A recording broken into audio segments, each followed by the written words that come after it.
Hello everyone, this is doctor Monisha and welcome back to my channel self learning. आप सभी का welcome है हमारे चैनल में। सभी को गुड इवनिंग, राम राम, नमस्कार, आदाब, सत श्री अकाल। जैसे भी हो सकते हैं आप मुझसे कनेक्ट, उसी तरह से आपका करती हूँ वेलकम।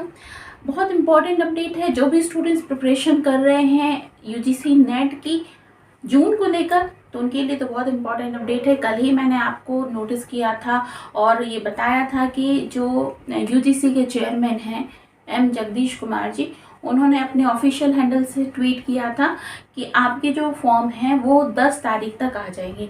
तो आज 10 तारीख है, ठीक है। आपके जो एग्जामिनेशन फॉर्म की भरने की लास्ट डेट है वो 31 मई है। ये भी बताया था उन्होंने। ये भी बताया था कि सीबीटी मोड में जो आपके पेपर होने हैं वो सीबीटी मोड में ही होंगे, यानी कंप्यूटर बेस्ड टेस्ट ही होगा। और ये भी बताया था कि एग्ज़ाम अपने तय समय सीमा पर ही होंगे, जो कि पहले से ही बताया जा चुका है कि 13 जून से लेकर 22 जून के बीच में एग्ज़ाम होने हैं, तो तभी आपके एग्ज़ाम होंगे। तो जो भी ये कयास लगा रहे थे जो लोग कि भाई एग्ज़ाम पोस्टपोन हो सकते हैं, आगे बढ़ सकते हैं, तो वो सारी चीज़ों पे लग गया है ब्रेक, यानी कि अब एग्ज़ाम आपके टाइम से ही होंगे। तो जो भी स्टूडेंट्स प्रिपरेशन करने में थोड़ा ढीला हो गए थे ना, अब करना स्टार्ट कर दीजिए। अभी तक तो नहीं आया था, अभी तो मैंने चेक किया था थोड़ी देर पहले तक, तब तक तो अपडेट नहीं हुआ था। हो सकता है अब हो गया हो। ऑफिशियल जो वेबसाइट है उस पर फॉर्म का ऑफिशियल नोटिफिकेशन अभी तक नहीं हुआ था, लेकिन हो जाएगा, क्योंकि उन्होंने ऑफिशियल हैंडल से अपना ट्वीट किया है। इसका मतलब है कि जो न्यूज़ है वो कंफर्म है। तो आज रात तक आपका फॉर्म आ जाएगा। तो जो भी स्टूडेंट्स प्रिपरेशन कर रहे हैं जून को लेकर, वो कमर कस लीजिए। अगर आपको जेआरएफ क्वालिफाई करना है या लेक्चरशिप के लिए आपको जाना है, तो याद रखिए कि आपको अच्छे से प्रिपरेशन करनी है। बाकी आप सेल्फ लर्निंग में तो प्रिपरेशन कर ही रहे हैं, और अभी तक नहीं जुड़े हैं जो भी स्टूडेंट्स जो अभी इस वीडियो को पहली बार देख रहे हैं, वो हमसे जुड़ सकते हैं। आपको मैं सारी ही डिटेल्स जो है वो डिस्क्रिप्शन बॉक्स में दे देती हूँ। यहाँ पर एक नंबर आपको फ्लैश हो रहा है, जिस नंबर में आप मुझे मैसेज कर सकते हैं, जिसमें आप मेरे व्हाट्सएप ग्रुप का भी सदस्य बन सकते हैं और हमारे साथ में हमारी प्रिपरेशन के साथ में हिस्सा बन सकते हैं। फ्री ऑफ कॉस्ट हमारी सारी क्लासेस चलती हैं, कोई कॉस्ट नहीं है, और पीडीएफ आपको मिल जाता है टेलीग्राम चैनल पर, तो आपके नोट्स भी बनते जाते हैं। तो बहुत अच्छी बात है, आप मेरे साथ में जुड़कर, हमारे साथ में जुड़कर अपनी प्रिपरेशन को आगे बढ़ा सकते हैं। ठीक है, तो ये थी एक इन्फॉर्मेशन जो सभी स्टूडेंट्स को पता है। और करते हैं आज सेशन स्टार्ट। आज हम बात करने वाले हैं, जैसा कि आप जानते हैं कि आईसीटी का जो हमारा चैप्टर चल रहा है उसका बस लास्ट पड़ाव ही चल रहा है हमारा, और इसके काफ़ी सारे वीडियोस आ चुके हैं। अगर नहीं देखें तो जाकर ज़रूर देखिएगा, इम्पॉर्टेंट यूनिट है। कुछ एब्रिविएशन के बारे में हम पढ़ेंगे, कुछ स्मॉल जो एब्रिविएशन है, यानी कि एब्रिविएशन का मतलब क्या होता है। जैसे पूरा मिस्टर ना लिख के हम क्या लिख देते हैं, MR, तो मिस्टर हो जाता है। पूरे मिसेज ना लिख कर लिख देते हैं MRS, तो लिख हो जाती है मिसेज। ठीक है, तो मतलब एब्रीविएशन शॉर्ट फॉर्म में लिख देना। जैसे कई पहले ज़माने में लोगों के नाम बड़े बड़े होते थे, जैसे भवानी प्रसाद द्विवेदी, तो BP द्विवेदी ये नाम लिख दिया जाता था। मतलब भवानी प्रसाद से BP कर दिया, है ना। तो ये कहलाते हैं एब्रीविएशन। तो आज हम इम्पॉर्टेंट इन एब्रीविएशंस को पढ़ेंगे, साथ ही साथ में जो कंप्यूटर की छोटी छोटी सी कीज़ होती हैं जो शॉर्टकट की कहलाती है वो पढ़ेंगे। बहुत इम्पॉर्टेंट है। इतना मान के चलो, भर भर के प्रश्न अगर आईसीटी से आते हैं तो इन्हीं तरह से क्वेश्चंस आते हैं, क्योंकि बहुत ज़्यादा टफ क्वेश्चंस नहीं आते हैं आईसीटी से। इसी तरीके के छोटे छोटे क्वेश्चंस आते हैं, है ना। और एक और बात है कि आपको कहीं पे डिस्क्रिप्शन तरीके से आंसर नहीं लिखने हैं, कि मतलब आंसर आपको लिखना है, पेज भरना है। आपको ये चीज़ें याद रखनी है, क्योंकि इस तरह से प्रश्न पूछे जाएंगे। तो चल कर लेते हैं आज का सेशन स्टार्ट, जिसमें हम बात करेंगे शॉर्टकट कीज़ के बारे में, जो आपको जानना ज़रूरी है। इसका आप स्क्रीनशॉट भी ले सकते हैं। बाकी यही पूरा नोट्स मैं आपको शेयर कर दूंगी टेलीग्राम चैनल पर, तो वहाँ से आपको मिल जाएगा, उसकी फिक्र आप मत कीजिए। ठीक है, इसके साथ साथ में और भी जो इम्पोर्टेंट आपके कहना चाहिए शॉर्ट फॉर्म है या फिर एब्रीविएशन है या डोमेन नेम है, कौन कौन तरह के डोमेन होते हैं, है ना, ये सारे ही नोट्स मैं आपको शेयर कर दूंगी टेलीग्राम पे। तो जो टेलीग्राम से नहीं जुड़े हैं जो स्टूडेंट्स, तो जुड़ जरूर जाइए, क्योंकि ये इंपॉर्टेंट नोट्स हैं जो आपको मैं वहाँ पर शेयर करने वाली हूँ, तो आपका पढ़ लीजिएगा, आपका फ़ायदा हो जाएगा। उससे संबंधित प्रश्न जरूर पूछे जाएंगे, तो आप उसको कर सकते हैं। ठीक है, तो टेलीग्राम की लिंक अगर नहीं मिल रही है ना, तो टेलीग्राम की लिंक आपको डिस्क्रिप्शन बॉक्स में मिल जाएगी। फिर भी दिक्कत होती है तो जो फ़ोन नंबर दिखाई दे रहा है आपको, उस फ़ोन नंबर में मैं यहाँ लिख भी दे रही हूँ।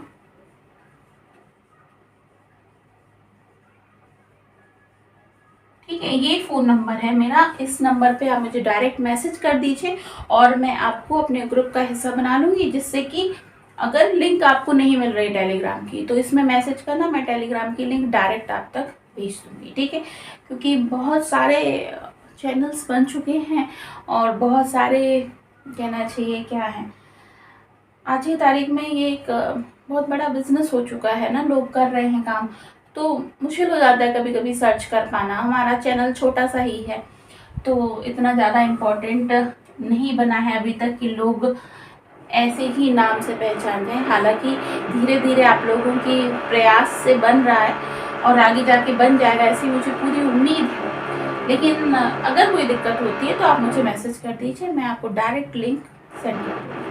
ठीक है, चलिए अब बात कर लेते हैं आज की पहली हमारी जो शॉर्टकट की है, कंट्रोल ए। सभी स्टूडेंट्स जानते हैं, बहुत सारे आप लोग जानते होंगे और बहुत सारे तो मैंने भी आज सीखे हैं, मुझे भी नहीं पता था।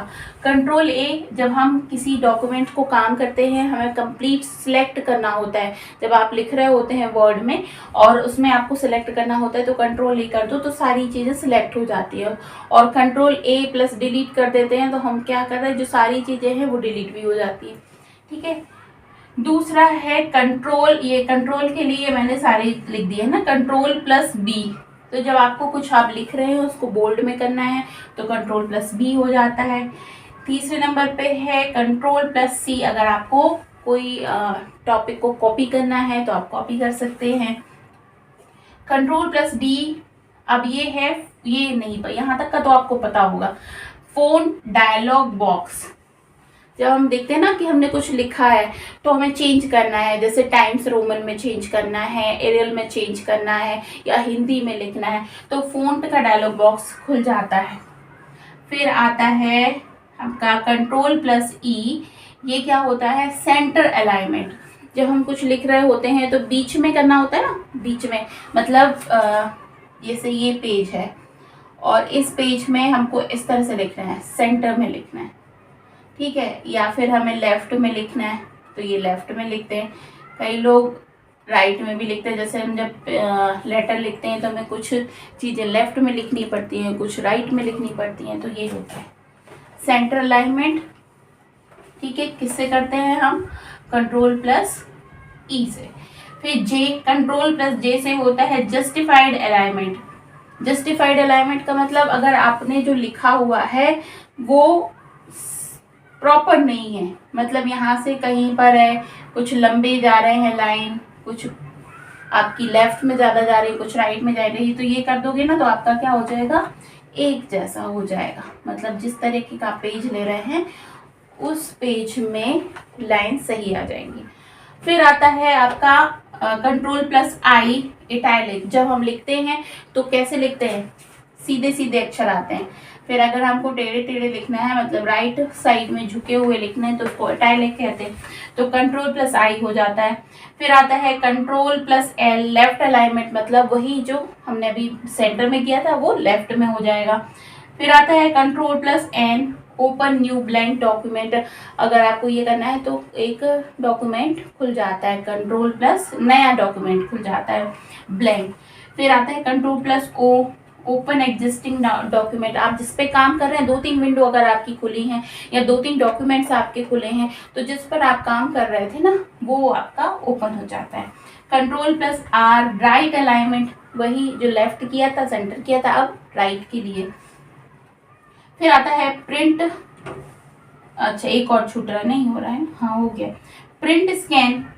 प्रिंट प्लस स्कैन आप करते हैं तो क्या हो जाता है, प्रिंट स्क्रीन। क्या होता है कि जिस तरीके से हम मोबाइल में स्क्रीनशॉट ले लेते हैं, वैसे ही आपका फ़ोन लैपटॉप में क्या हो जाता है या कंप्यूटर में क्या हो जाता है कि प्रिंट स्क्रीन हो जाती है, एक तरीके से स्क्रीनशॉट ही हो जाता है उसका भी। नोट कर लेते हैं कितनी हो गई। तो प्रिंट स्क्रीन का स्क्रीनशॉट हो जाता है। फिर आता है अल्ट प्लस टैब, एक अल्ट की होती है प्लस टैब, दोनों दबा देते हैं जब हम, तो switch to next open program, जो आप कोई और एक और प्रोग्राम आपने ओपन कर रखा है उस तक पहुंच जाते हैं डायरेक्ट। फिर आता है control plus home, go to beginning of file, अगर आपकी फाइल है, आप मिडिल ऑफ द फाइल में हैं, आपको स्टार्टिंग में जाना है, तो अगर ये की आप प्रेस करते हैं तो बिगनिंग में पहुंच जाते हैं। मुझे भी ये चीज़ नहीं पता थी। कल्ट प्लस एंड हो जाता है go to end of the file, बहुत लंबी चौड़ी, ये हम लोग जैसे 5-7 पेज की फाइल खोल रहे हैं उसके लिए नहीं हो रहा। पेज फाइल जो है वो 1000 पन्नों की फाइल है, उस कंडीशन में आपको अगर एंड की खोलना है तो मोबाइल को क्या नाम से आपके क्या कहते हैं उसको, माउस को स्क्रॉल डाउन करते जाओगे तो कितने देर में पहुंचोगे एंड तक, है ना, या फिर आप अप करते जाओगे तो ये क्या करती है आपको डायरेक्ट एंड वाली फाइल पर पहुंचा देती है। ठीक है, नेक्स्ट है हमारा 15 हो गए थे, 16वें नंबर का alt plus shift plus tab, ये क्या है, switch to previous open document, ये क्या है, switch to previous open document. फिर आता है मतलब आपका जो पहले ओपन किया था उस डॉक्यूमेंट में पहुंच जाते हैं।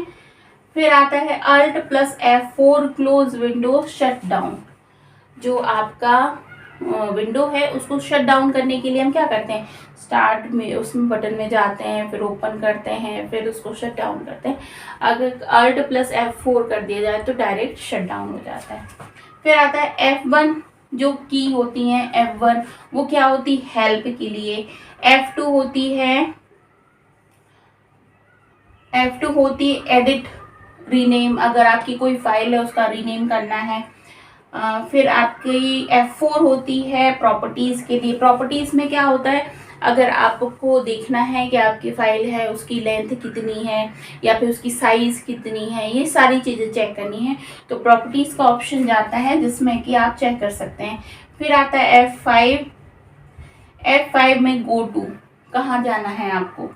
फिर F7 आता है, F7 में होता है स्पेल चेक, जैसे हम लिख रहे हैं, कई बारी हम लिखते हैं और हमारी डाउट होता है कि जो हम लिख रहे हैं वो कहीं स्पेलिंग में मिस्टेक तो नहीं है, तो हम स्पेल चेक एकदम से कर सकते हैं, है ना। फिर आता है F12 सेव एज, ठीक है, और एस्केप में आप जानते ही हैं क्या होता है,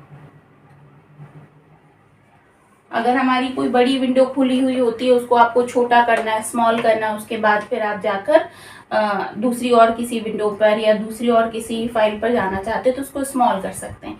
तो ये सारे ये शॉर्टकट कीज़ हैं, मतलब जब हम MS वर्ड में काम करते हैं तो ये छोटी छोटी सी कीज़ ना हमें टाइपिंग करने में बहुत मदद करती है। क्या होता है, नहीं तो क्या होता है कि हर चीज़ के लिए आपको फाइल मेन्यू में जाना है, फिर एडिट मेन्यू में जाना है, तो क्या होता है उसमें टाइम बहुत वेस्ट होता है। जैसे देखा होगा कि जहाँ पर हम टाइपिंग वगैरह कराते हैं बहुत स्पीड में वो काम करते हैं, उनका काम वही काम हम जब घर में आके करते हैं तो हमें इतना समय लगता है। क्यों? क्योंकि उनको ये सारी कीज़ याद रहती हैं और इस वजह से वो जल्दी जल्दी काम कर लेते हैं। उनको बार बार माउस से, फिर कीबोर्ड से, फिर माउस से, फिर कीबोर्ड पर नहीं जाना पड़ता है ना। तो ये इम्पोर्टेंट बात है और ये पूछी भी जाती हैं आपकी पेपर में। इसके अलावा कुछ कीज़ और हैं जो हमारा बोर्ड भर गया था इस वजह से मैं नहीं लिख पाई। Ctrl+S जानते हैं सेव करने के लिए, जब भी हम कुछ लिखते हैं और Ctrl+S दबाते जाते हैं जिससे क्या हो जाए जो भी हम लिख रहे हैं वो सेव होता जाए। फिर आता है Ctrl+U, अगर आपको किसी चीज़ को अंडरलाइन करना है तो Ctrl+U हो जाता है, उसको सिलेक्ट किया उसके बाद Ctrl+U तो अंडरलाइन हो जाता है। Ctrl+P से आप डायरेक्ट प्रिंट के ऑप्शन में आ जाते हैं और Ctrl+K से आप हाइपरलिंक पर चले जाते हैं, ठीक है। तो ये सारी इम्पॉर्टेंट बातें हैं जो कि मैंने आपको बताई। इसके अलावा अब हम पढ़ लेते हैं कुछ डोमेन नेम हैं। जैसे डोमेन नेम का मतलब क्या हो जाता है, जो आपके एड्रेस को बताते हैं, जैसे .in, .com, .org, ये सब क्या होते हैं इनके बारे में हम पढ़ लेते हैं। ठीक है, तो चूंकि हमें ये फिनिश करना है, कुछ बचेगा तो कल करेंगे इसको। चलिए डोमेन नेम के बारे में पढ़ लेते हैं। तो कुछ डोमेन नेम देख लेते हैं। डोमेन का मतलब क्या होता है, जैसे कि मैं आपको बताऊं कि कोई भी ऑर्गेनाइजेशंस हैं या फिर कहना चाहिए गवर्नमेंट ऑर्गेनाइजेशन है, तो जो डिसाइड करती हैं एडमिनिस्ट्रेटिव ऑटोनॉमी को डिसाइड करती हैं, अथॉरिटी को डिसाइड करती हैं, जो कंट्रोल उनका होता है उसको डिसाइड करती हैं, जिससे स्पेसिफिकली उनके स्तर तक पहुंचा जा सकता है ना, या फिर उनको स्पेसिफाई, उनको आइडेंटिफाई किया जा सकता है, तो वो कहलाता है डोमेन नेम। ठीक है, तो .com जो बेसिकली हम बहुत ज़्यादा इस्तेमाल होता हुआ देखते हैं, फलाना .com, कुछ भी .com, तो कॉम का जब मतलब होता है COM, तो ये कमर्शियल यूज़ के लिए होता है। जो कमर्शियल वेबसाइट्स होती हैं उनके लिए यूज़ होता है। .edu जो एजुकेशनल वेबसाइट्स होती हैं, एजुकेशनल आपके डॉक्यूमेंट्स प्रोवाइड करती हैं, एजुकेशनल बुक्स प्रोवाइड करती हैं, तो इस तरीके की जो वेबसाइट होती हैं उनको मिलता है edu। .gov ये गवर्नमेंट ऑर्गेनाइजेशंस होते हैं, उनको मिलता है, गवर्नमेंट की जो भी ऑर्गेनाइजेशंस होती हैं उनके लिए लिखता है .gov। ठीक है, अगर कोई गवर्नमेंट स्कूल है तो उसके लिए .gov आएगा, है ना, तो ये हो जाता है। .int ये ऑर्गेनाइजेशंस के लिए होता है, कोई भी ऑर्गेनाइजेशन हो उसके लिए होता है। .mil ये मिलिट्रीज के लिए होता है, जो सेना के क्षेत्र होते हैं उनके लिए होता है। .net ये होता है नेटवर्क प्रोवाइडर्स के लिए होता है। जैसे देखा होगा आपने .net लिखा हुआ होता है, तो जो नेटवर्क प्रोवाइड करते हैं उनके लिए होता है। .org ये नॉन प्रॉफिट बॉडीज होती हैं। देखिए बहुत इंपॉर्टेंट है ये बात समझना, नॉन प्रॉफिट बॉडीज क्या होती हैं, जैसे ऑर्गेनाइजेशंस जो होता है जो प्रॉफिट के लिए नहीं बनाई जा रही। जैसे हमारे यहाँ जो शिक्षा है वो नॉन प्रॉफिट एक तरह से कार्य है, तो जिसमें कोई इस वजह से नहीं कर रहा है कि उसको प्रॉफिट हो, तो उसके लिए जब ऐसी संस्था के लिए बनाया जाएगा या NGOs वगैरह हैं तो .org का इस्तेमाल किया जाता है। .biz ये बिजनेस के लिए होता है, Z कहते हैं इसको। NIC इंडियन गवर्नमेंट एंटिटीज, जो भारत की गवर्नमेंट की एंटिटीज हैं उनके लिए NIC का इस्तेमाल होता है। .ac.in आपने देखा होगा UGC की जो वेबसाइट है उसमें .ac.in इंडियन एजुकेशनल इंस्टीट्यूशंस जो होते हैं उनके लिए .ac.in का इस्तेमाल किया जाता है। ठीक है, तो ये थे कुछ एब्रिविएशन और सारे साथ में मैंने आपको बताया कुछ शॉर्ट कीज, है ना, तो इम्पॉर्टेंट है ये टॉपिक। इसके अलावा भी बहुत सारे एब्रिविएशंस होते हैं, इन सब का आज मैं आपको पिक्चर जो है वो भेज दूंगी टेलीग्राम पे, तो बहुत ज़रूरी है आप टेलीग्राम को ज़रूर चेक किया करो। कई बार क्या होता है जो फ़ोन है उसको मैं जो मोबाइल फ़ोन है जिससे मैं अपना इस नंबर को चलाती हूँ वो फ़ोन मैं बाहर नहीं ले जाती हूँ। हो सकता है कि कई बार इस फ़ोन को मैं नहीं लेके गई और कोई इन्फॉर्मेशन है जो मुझे भेजनी है वो मैं टेलीग्राम पर डालती हूँ, क्योंकि टेलीग्राम का एक्सेस मुझे कहीं पर भी मिल सकता है। तो टेलीग्राम को भी चेक ज़रूर किया करो। जो भी स्टूडेंट्स टेलीग्राम तक अभी तक नहीं जुड़े हैं प्लीज़ जुड़ जाइए, थोड़ी बहुत मेहनत कीजिए। जून में एग्ज़ाम होने वाला है, मैं बहुत मेहनत कर रही हूँ, थोड़ा बहुत आप ज़रूर कीजिए। और एक और इम्पॉर्टेंट एक रिक्वेस्ट है आप सभी से जो भी मेरे साथ रेगुलर जुड़े हुए हैं, हमारी जो ऑनलाइन क्लासेस होती हैं 8 बजे हमारी ऑनलाइन क्लास होती है पेपर 1 के लिए।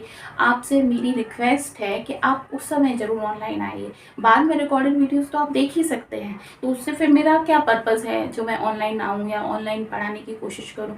तो जो ऑनलाइन की टाइमिंग है उस समय आप ज़रूर देखिए। अगर कोई दिक्कत है, कोई समस्या है, उस वक्त आप नहीं देख सकते हैं, कुछ प्रॉब्लम आ रहा है, तो रिक्वेस्ट आपसे यही होगी कि आप ऑन करके ज़रूर रख दीजिए और उसके बाद देख लीजिए। इतना तो आप मेरे लिए कर सकते हैं ना, मैं आपके लिए इतना मेहनत कर रही हूँ तो आप मेरे लिए इतना नहीं कर सकते। करिए थोड़ा सा मेरे लिए, क्योंकि उससे मेरा जो रेंज है ना वो बढ़ जाता है, मुझे मोटिवेशन मिलता है कि हाँ इतने सारे लोग जो है वो देख रहे हैं। और अगर वीडियोस अच्छे लगते हैं तो जाते जाते लाइक ज़रूर कर दो। ये इतना आपसे मेरी रिक्वेस्ट होगी और बस इतना मेरे लिए आप कर सकते हैं तो कर दीजिए प्लीज़। और कल फिर मिलती हूँ नेक्स्ट वीडियो में, और टेलीग्राम जरूर चेक कर लेना, ये बहुत सारे नोट्स आपको वहाँ पर मिल जाएंगे। ठीक है, वैसे भी जो भी तक मैंने पिछले हफ्ते भी पढ़ाया उसको भी मैंने टेलीग्राम पर सेंड कर दिया है, तो आप जाकर उससे नोट कर सकते हैं। एजुकेशन के भी बहुत सारे टॉपिक्स हैं तो आप जाकर उससे देख सकते हैं, पिक्चर्स ले सकते हैं, साथ में PDF है तो डाउनलोड भी कर सकते हैं, पढ़ाई करने के लिए ईजी होगा। ठीक है, चलिए इस सेशन को करते हैं यहीं फिनिश। कल फिर मिलते हैं, बहुत इंपॉर्टेंट सेशन चल रहे हैं हमारे और बहुत जल्दी जल्दी चलाना है अब, क्योंकि टाइम हमारे पास बहुत कम है। तो करते हैं इस सेशन को यहीं पर क्लोज, कल फिर मिलते हैं, बाय बाय।